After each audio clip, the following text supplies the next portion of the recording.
আযানের সময় আকাশের দিকে তাকিয়ে একটি দোয়া পড়ুন, সাথে সাথে ফল পাবেন। মনে রাখবেন, আযানের সময় হচ্ছে এমন একটি মুহূর্ত, আযান দেওয়ার সাথে সাথে আসমানের সকল দরজাগুলো খুলে দেওয়া হয়। সুবহানাল্লাহ বলতে পারলেন না? এই আসমানের যতগুলো দরজা আছে, আযান দেওয়ার সাথে সাথে সমস্ত দরজাগুলো খুলে দেওয়া হয়। শুধু তাই নয়, আযানের আওয়াজ শয়তান সহ্য করতে পারে না। সাথে সাথে যতদূর পর্যন্ত আযানের আওয়াজ যায়, শয়তান ততদূর পর্যন্ত পালাতে থাকে। আর কুকুর বলেন বিভিন্ন প্রাণী শয়তানদেরকে দেখতে পারে, যার কারণে দেখবেন আযানের সময় কুকুরগুলো আওয়াজ করা শুরু করে, ঘেউ ঘেউ আওয়াজ করা শুরু করে, কেননা তারা শয়তানকে দেখতে পারে। শয়তান তখন পালাতে থাকে। এখন মূল কথা হচ্ছে, এই আযানের সময় কিন্তু দোয়া করলে দোয়া আল্লাহ তাআলা অ্যাকসেপ্ট করেন, কবুল করেন। আমরা অনেক সময় বলি, হুজুর দোয়া করছি, দোয়া কবুল হচ্ছে না। এই সময়টা চমৎকার একটি আমল আপনি করতে পারেন। যদি এই আমলটা করতে পারেন, আল্লাহ তাআলা অবশ্যই আপনাকে ফলাফল দিয়ে দিবেন। মনে রাখবেন, আমরা অনেক গুনাহের কাজ করে থাকি, বিশেষ করে এই সময়টা। হাদিসের ভিতরে এসেছে, তিরমিজি শরীফের হাদিস, আদ-দুআউ লা ইউরাদ্দু বাইনাল আযানি ওয়াল ইকামা। আযান এবং ইকামতের মাঝখানে দোয়া করলে আল্লাহ তাআলা সেই দোয়াটা ফিরিয়ে দেন না। আল্লাহ তাআলা সেটা অ্যাকসেপ্ট করেন, কবুল করে নেন। আপনি যেই দোয়াটা করবেন, আল্লাহ তাআলা সেটাই আপনার জন্য অ্যাকসেপ্ট করবেন, কবুল করবেন। বিশেষ করে আযানের সময় যেহেতু আসমানের দরজাগুলো খুলে দেওয়া হয়, এই সময় আপনি দোয়া করবেন। বিশেষ করে আমরা অনেক গুনাহের কাজ করে থাকি।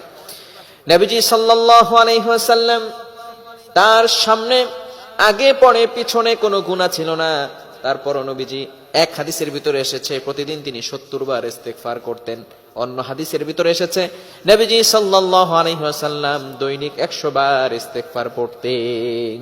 কেননা তার উম্মতদেরকে শিক্ষা দেওয়ার জন্য। আজকে আমরা ইস্তেগফার পড়ি না। এই আযানের সময় আপনি ইস্তেগফার পড়বেন, দেখবেন আল্লাহ তাআলা আপনার গুনাহ খাতাগুলো ক্ষমা করে দিবেন। সাথে সাথে আপনি দেখবেন আপনার মনটা হালকা হয়ে গেছে।